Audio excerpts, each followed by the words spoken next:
This the story of crypto blood and truth blitz. Ask them a cliff high what the truth is. They was just talking about the blockchain. That's when they heard Janet yelling and the cops came. They said give me all your Bitcoin and lock aim. Then Jamie Dimon showed up and the shots rained. So they hopped in the Lambo and took off fast. Welcome to the Block Party Podcast.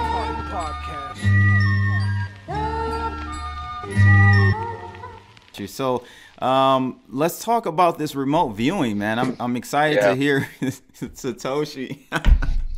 You gotta explain this one. Okay, well, let me start. I've been interested in remote viewing for a long time. Okay. I read books back in the 90s about remote viewing, and people who don't know what it is, it started in the military, kind of the military psyops. If you saw the movie The Men Who Stare at Goats, that was loosely based on what really happened with the remote viewing. Okay. And remote viewing is basically a target. Something is unknown, wants to be known by the military. They'll put it in an envelope, and they hired these psychics or trained psychics to say, okay, where is this? They wouldn't say where is this secret army base of Russia. They would put it in an envelope. What the question was, give it to assign a number to it, give it to the remote viewer, and the remote viewer would go through some psychic process and come up with these answers that were unbelievably accurate. Mm-hmm. And it was really weird. And to me, I can't describe how it works or why it works. It's kind of like, how do you describe how a psychic gets these impressions that are true? Yeah. Okay. Yeah. But we see the evidence. Right. So I got hooked up with couple guys who are big remote viewers. Courtney Brown is running. He's this guy. I think he's out of Hawaii. But he does a lot of the remote viewing stuff, and I've been following it a little bit. And Dick Allgaier is probably the best remote viewer in the world right now. I stumbled upon his channel by chance. Yeah, he's awesome, and he's hysterical. Yeah. So he asked me, we had people saying, "Bix, would you help us out? We're going to do remote viewing on cryptos," and because these remote viewers don't make crap, they make less than a garbage man for their stuff, and they said, we got to use this to help us, pay the bills, and maybe we can help humanity get an idea of when these cryptos are going to move, how high is it going to go, things like that. So they hired me. They didn't hire me. They said, will you help us? And I'm so into it. I'm like, hell yeah, I'll help you, because they didn't know anything about cryptos. So I was trying to teach them about cryptos. And they started a channel. So does remote viewing work on like predicting financial asset prices? We'll find out very soon, because they're definitely making some crypto picks. You can go to Patreon. It's called Crypto Viewing to join. And they are saying, okay, and the way it works is with the cryptos, they're trying to remote view prices in the future over the next 6 months or something. So they'll say, okay, if EOS trades between $1 and $250 in September, you'll view a picture of a battleship. If it trades between $250 and $500, you'll see a picture of a bunny rabbit. Mm-hmm. And over $1,000, you'll see the Grand Canyon. So what they do is they'll have these three potential targets, and the guy assigning them the task will say, here's the number. They just write a number on it. They give it to the remote viewers, and they got 3 remote viewers working on it. And they're coming up with, okay, they're saying EOS is going to be about $250. Yeah, I heard you say that with Cliff High. Your last video with Cliff High, you said. Well, Cliff and I and the remote viewing Dick, we all have our own opinion on whether this is real, whether it's bullshit. Mm-hmm. What is it that they're really tapping into? Dick thinks you're tapping into reality. Cliff thinks that Dick is a very good psychic, is really tapping into whoever gave him the target and the surrounding mentality of everybody saying, because a lot of us think, oh, Litecoin's going to, over $1,000 coming up real soon. Right. Maybe that's what they're tapping into. Okay. So we don't really know for sure. Dick has done experiments saying, no, this is reality and this is what it is. The coolest thing is we'll get kind of a handle on it in the next few months as their predictions either completely flop or come true. So well, I know there's a company. Oh, go ahead, man. Go ahead. No. Go ahead. I was just going to ask about the stock market. Have they ever done anything? I was going to get into go that. ahead. Yeah, Yep, go now. ahead. Well, I know there is a company called PSI Tech that that basically it's a professional, like, big company that does remote viewing involving the stock market and business development, business tactics and stuff like that.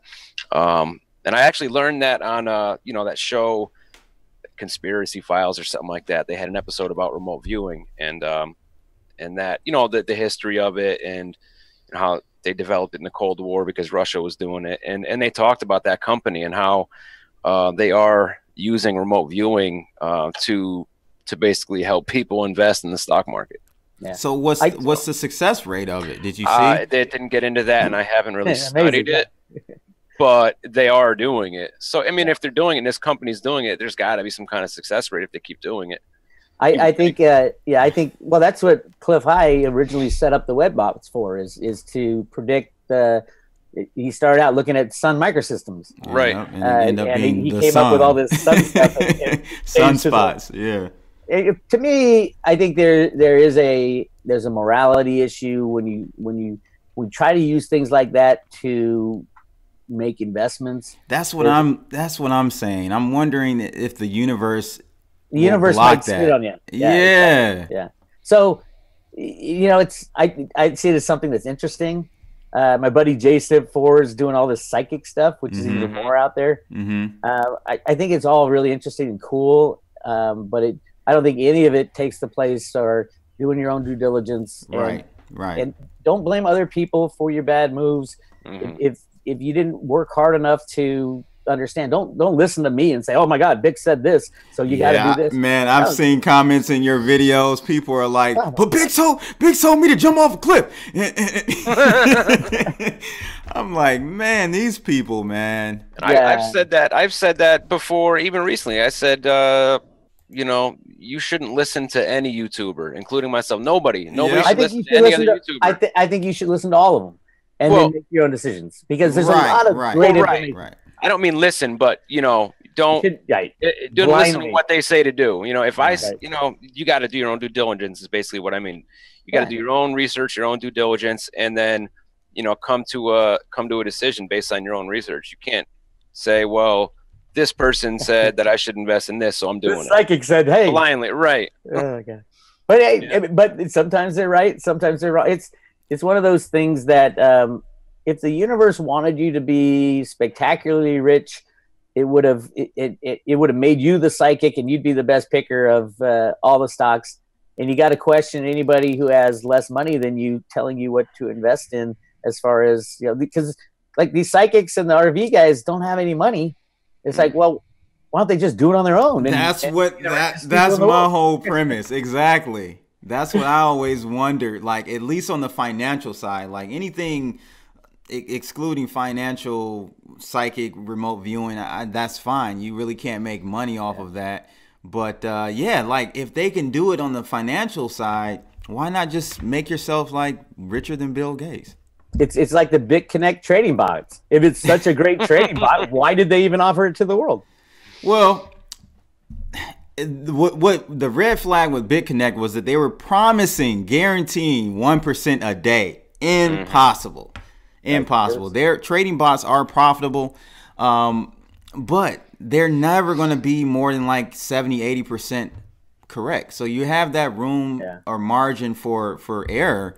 And, you just want to use tools to give you an edge over the next person. But 1% a day, Kim possible. I wonder on BitConnect why it was allowed to go on so long. I know. It was so obviously. Did you see the what is his name? Bitcoin Ben? Is that the truck driver? I love Bitcoin Ben. Yeah, I watched this video about that, and that was very convincing. Which one? He was saying that he had some intel that it was actually created by the British government. BitConnect was. Oh, you talked about that, Bix, no? Yeah, well, I talked about the definitely the ending was controlled. All the assets of BitConnect went to the Queen. Went to the Crown, yep. Yeah, because it was registered in the UK, and they were served notice that you haven't filed your paperwork. If you don't file it by this date, all the assets are the property of the Queen of England, which is normal for if you screw up and basically it's one of these things like the real scammy type of coins. They'll make their money early. It'll run for a while, but the founders are long gone. Mm-hmm. And I think Steam It and Dan Larimer is starting to smell a little like that when he came out and said, I'm going to make Steam 2.0. He made his money in Steam It, and now he could do the exact same thing on his reputation for Steam 2.0. And everybody on Steam 1.0 is going to be leaving. And so, yeah, that stuff like that is just, I think that's just free market, man. This is what we need. We need to be able to jump around and start new. I don't know. Would you say that Sintra is free market? No, not anymore. They lied their ass off in their ICO. Oh yeah, hey, they lied their asses off, cleaned it up really quickly, got a real product, and the criminals came down. Free markets reward morality in the long run, in my opinion. I don't think so. Being in business I was in banking for 25 years. I saw it all. I was involved in Enron. My company Enron approached us and said, hey, you can do this financing for us. We'll set it up. And we all looked around the table and were like, this is a Ponzi scheme. This is a con. Mm-hmm. And but we're making all this money. And then ultimately they end up in jail and it all implodes. Morality plays a big deal, not in the short term, but in the long term. I see more corruption in regulatory atmospheres. Yes. Not in the long term. We're going to hit a point where these guys like JP Morgan rigging markets is going to go to jail in the long run, but it just happens to be a really long run with JP Morgan. The perfect example you said to talk about the corruption in the regulatory is and I can't remember his name, but he was basically like the one basically who crafted the New York bit license. And then turned into a consultant. And then turned around and left and was a consultant to help. You know what I mean? Mm-hmm. So, just perfect example. They call it regulatory capture, where you insert people. Like everybody who works at the SEC ends up going into work for the banks, and they have revolving doors. Yep. Same. But look at the U.S. Treasury Secretary. Steve Mnuchin was the head of. Look at Hank Paulson. He was. Oh yeah. Yeah, all those guys. But Steve Mnuchin, head of IT, computer market rigging at Goldman Sachs. Right, he sure was. Now, I mean, you don't think he's rigging the market with his computers? Mm-hmm. Absolutely. And not to get too much off topic, but we talked about the giving crypto and Bitcoin a bad name with the drug dealing stuff and the money laundering. I watched a documentary last night about HSBC, and I didn't even know the charges got dropped in December 2017. I didn't know that all the charges against them were dismissed.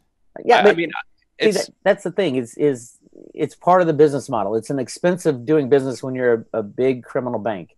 HSBC, the Hong Kong Shanghai Bank, goes back to the 1850s when it was invented to destroy China, get them hooked on opium. Mm-hmm. Because all in the UK, they were buying all these silks and all these teas from China, and they couldn't get enough of it. So all the silver was going to China. So the UK was back then it was England. It was having a monetary problem. So they set up Hong Kong Shanghai Bank in China to develop the opium trade, get them all hooked on opium so that they had to pay for their opium with silver, and then the silver came back to England. Mm-hmm. I mean, and that's the beginning of silver manipulation. And HSBC is probably the most or one of the most criminal banks on planet Earth, and they still are. And does anybody get arrested? No. Do they continue to operate? Yes. I think until a lot of this crap is cleaned out of the system, we're going to have more of what we deserve.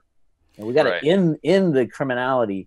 And I had hoped that the cryptos would do that, since the blockchain is a truth machine. You can't lie, you can't cheat, you can't steal. But the people involved with all the cryptos can lie, can cheat, and can steal. So we just got to be diligent. Yeah, just keep fighting the people who want to destroy this beautiful thing that we've been gifted. So before we move on to Litecoin Bix, I did want to talk about, in particular, the Satoshi Nakamoto remote viewing experience you had. Let's talk about that. I thought that was neat. Yeah. Sure. So they did, the guys at Crypto Viewing they got targeted Satoshi Nakamoto. Now, none of the viewers knew what the target was at all. Okay. It was a completely blind target. All they got was a couple numbers. And so they did a viewing of it. Now, I have a theory that on the road to Ruta that Satoshi Nakamoto is a group of people, but led by Alan Greenspan, Yep. who was the first computer programmer to invent the financial system. He's the guy who screwed up the Y2K problem, putting 2 digits instead of 4. So my theory has always been Greenspan's been behind the scenes, rigging the markets with computers and derivatives. And I've proven it time and time again through the documents at the Fed, through Greenspan, really unique guy. But so we do this viewing, and I thought it would come up that potentially it would be Satoshi or it'd be Alan Greenspan. And I was like the only one who could tell it was him. But no, it came out really odd. It came back. I don't want to give the whole thing away, but it was a group of people, but a group of people over time. And it did have literally Dick Allgaier drew an exact likeness of Alan Greenspan. And I compared the two on my videos, the 2 pictures. I saw that on the video of Cliff. I saw yeah. But really, Satoshi, we all know that the Fed and the NSA and the CIA had been working on electronic money since the 70s, right? Really? Yeah, for a long time. Right. And Satoshi says, this has been going on for a long time. The only thing that the Satoshi white paper really did was fix the double spin problem. And then it laid out, let's try to put Byzantine general. Yeah. Yeah. Well, I don't know. Was that ever solved, or it was the double spin, but I don't know. Byzantine fault is partially solved with Bitcoin, but they say with this hash graph, I don't know if you know about hash graph. I do. They're saying that theirs a lot of is hype, but just like I'll believe it when I see it. Type of thing. Now, see that one, I'm with you. I'm like, I'll believe it more if I see it. But so the ultimate conclusion was that Satoshi wasn't one guy. It was a group of people, and the really interesting thing was the group included Alan Greenspan, but it went back to John Kemeny, the guy who invented BASIC. In the 1960s, who was Alan Greenspan's buddy. It goes back to, what's his face? Apple computer guy. Help me out. Steve Jobs. Okay. So they drew this picture of this hippie guy, hair down to about here. And when you think about Bitcoin and what it means, Bitcoin would never have worked without Steve Jobs. Steve Jobs put computers into the hands of the people.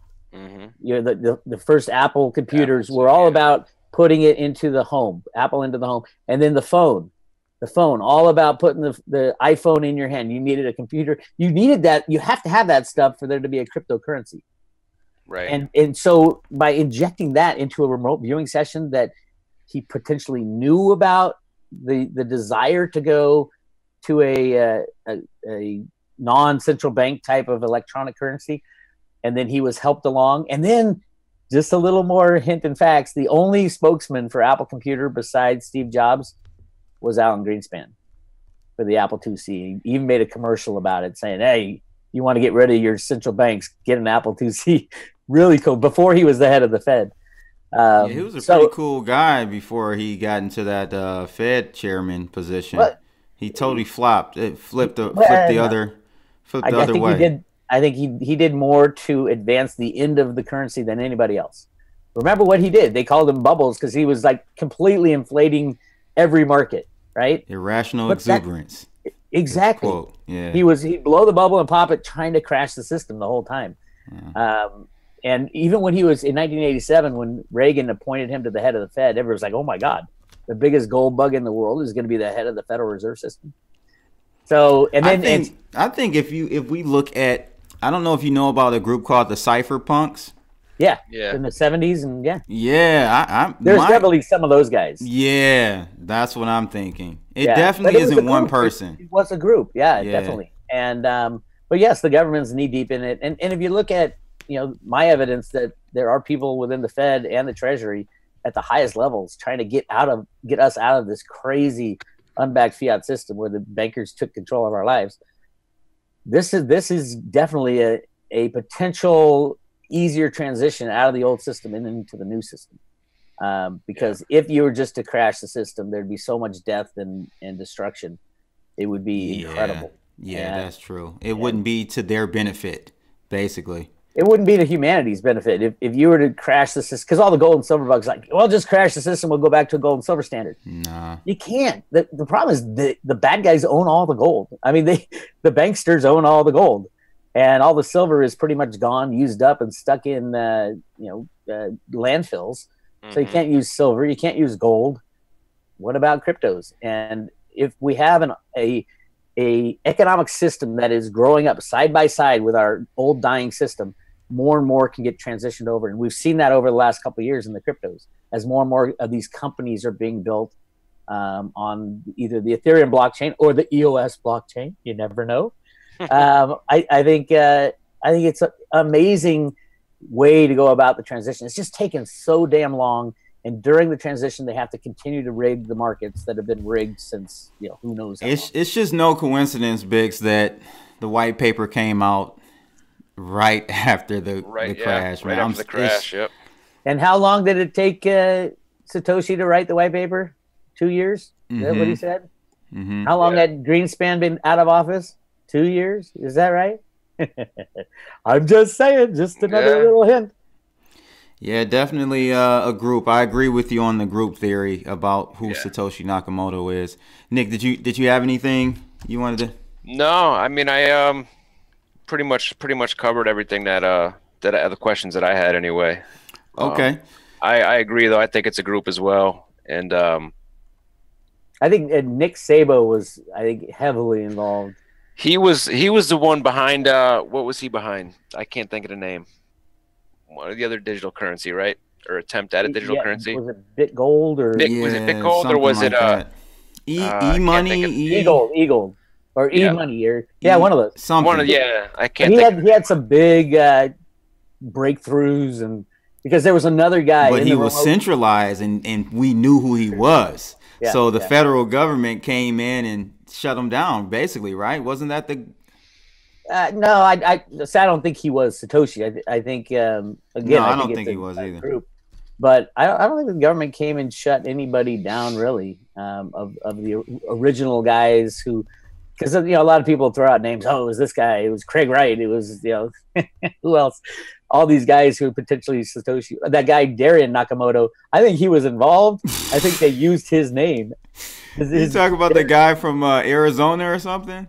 No, he's from California. California. The Time magazine came out and we found. I remember when that came out, man. Oh my god! And he even said, when the interviewer first approached him, he said, "I'm not involved with that group anymore."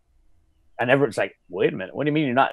He knew what the reporter was talking about, and he's saying there's a group. So, I don't know, and I don't think it matters. I don't think so either. Other than it doesn't matter. A fun thing to think about. Yeah, it really doesn't. It's open source. It's there. We've got a blockchain crypto revolution going on now. So absolutely. It's all good. So it's just gonna get better, baby. Yeah, I agree. We still got to fight the good fight though, because the bad, you call them the bad guys. I just call them profiteers, the central bankers. Because me personally, man, I think there are good people and bad people on the financial side, the legacy side, and I think there are good people and bad people in crypto. So it's more of a what's the term in economics? The invisible hand. Like everyone's just doing what they want to do to profit for themselves, and in totality, it will all hopefully come together. Ultimately, but you still have your orchestrated maneuvers, like absolutely. With the Mt. Gox Bitcoin and all that. So let's talk about Litecoin, if you want. That's the last. End on a happy note, baby. A happy note. You said it's a technical trader's nightmare. I think. Okay, so my take on Litecoin. This comes from the fight between the Roger Ver crowd and the core developer crowd. The Bitcoin fight. The struggle that went on for years about scalability. I was on the side of Roger, absolutely, because I think we are going to need scalability faster than what was being talked about with SegWit and all that. I never thought the core developers really wanted to implement SegWit as far as it would add too many points of vulnerability for Bitcoin. Those guys, the core developers, they made their billions. They just want to lock it up into a digital gold.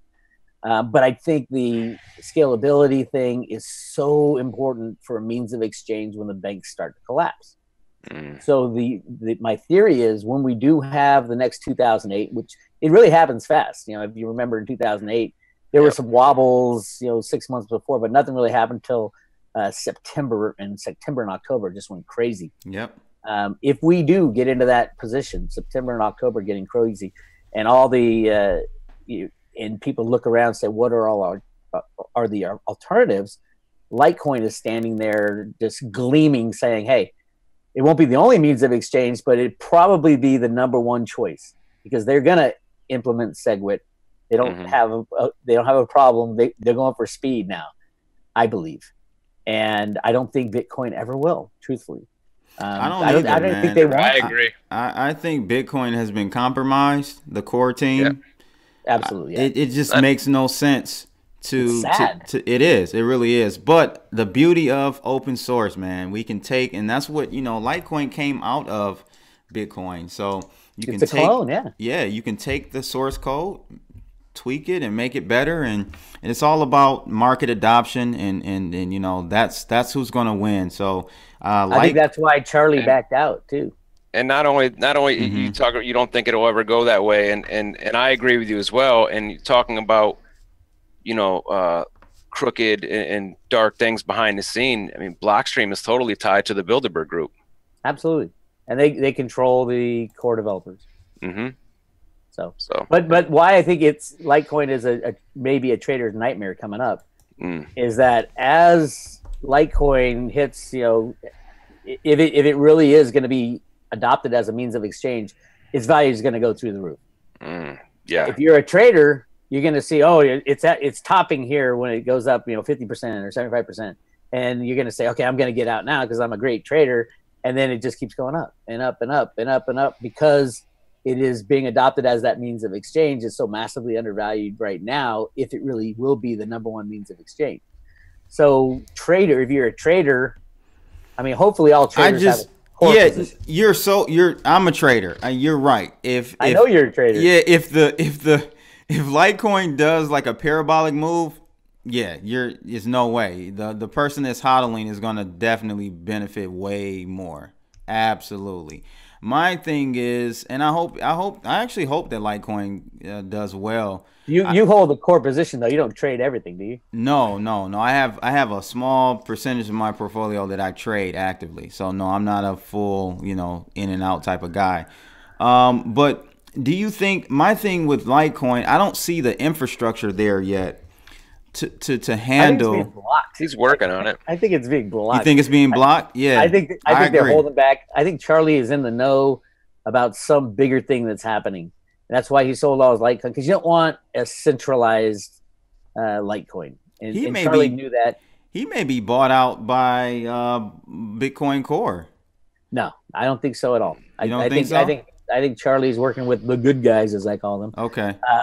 And his whole selling of Litecoin, he doesn't need money, first of all.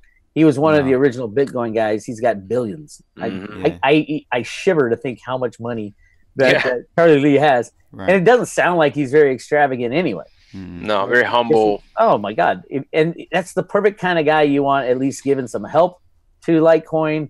And he's absolutely heavily involved still with Litecoin. He just sold his core position because you don't want to be the absolute centralized point guy if Litecoin is going to be used. He's a big supporter of Bitcoin Core.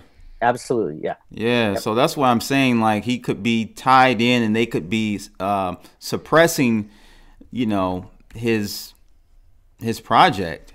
Well, I also don't think everyone in Bitcoin Core, the developers, are on the dark side. I agree. Yeah, I agree. So I would say Charlie would be in with the Bitcoin Core guys. One, because he has to be, because I mean, all the innovation that happens in Bitcoin first goes on to Litecoin. Right. They call it their test net. Mm-hmm. Yeah. So it is Charlie. I just feel like he could be the Litecoin team could be moving faster. I think they're on hold like everything else. I mean, it really does come down to what is the best timing. The best timing to roll out Litecoin means of exchange is when the banks start wobbling. The old system is seen for what it is, a criminal system. And then all of a sudden, whereas in 2008 we had no solution, now we have a solution. So yes, I would love it if Litecoin rolled out faster as a means of exchange, but I do think they are holding things back for the right time. And when that time is, I just hope they don't hold it back too long, because they've been holding back this monetary system since 1913. It's like, when do you say, okay, fine, we're done with it? I think it's definitely. Nick, what's your point on that? Well, I was going to say, I think that those signs are starting to happen for sure about it. The system starting to wobble, so hopefully we'll see some of that soon. I mean, look at the yield curve. Look at it's all over the place. Deutsche Bank should be downgraded, right? And they are the largest derivative holder known. Mm-hmm. I think there's bigger derivative holders behind the scenes like the Fed and the Exchange Stabilization Fund.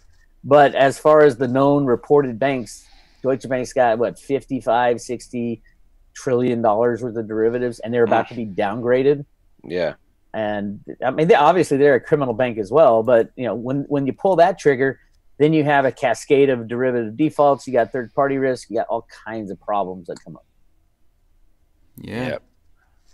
And I think also, there's a lot of signs around us actually. The housing market up in Canada, Toronto, is it?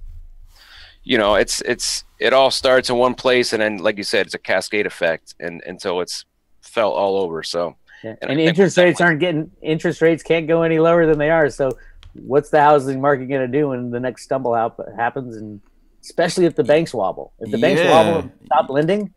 Good night, housing market. Yeah, housing market. Buy a house with cash. Yeah, the housing market is only where it is today because of those near zero interest rates that we've had for so long. So I agree with you on that. I'll be buying my land in crypto. You will. It won't take much. Let me tell you. Nope. Half a Litecoin to buy an estate. That'd be awesome. I can't wait. Yeah. Well, I think that's pretty good for this first episode, man. We covered 3 topics. This is awesome. Yeah, cool. I enjoyed myself. Hope you did too, Bix. And I did, yeah, great. So we'll definitely have Bix back on next month sometime. We'll pick a time and a date, and we'd love to have him back on again. Sure. Yeah, we thank you guys. Well, we made the picture. We might as well do it again, right? Right. Got to, right? Yeah, absolutely. In the mix. Yeah, Bix in the mix. Bix in the mix. My man. Classic. That's it we're going to call this episode 11, the Block Party Podcast, In the Mix with Bix. Thanks again, Bix, for joining us today. For sure. Thanks, Bix. Thank you, guys. Just talking about the blockchain. That's when they heard Janet yelling and the cops came. They said, give me all your Bitcoin and lock aim. Then Jamie Dimon showed up and the shots rained. So they hopped in a Lambo and took off fast. Welcome to the Block Party Podcast.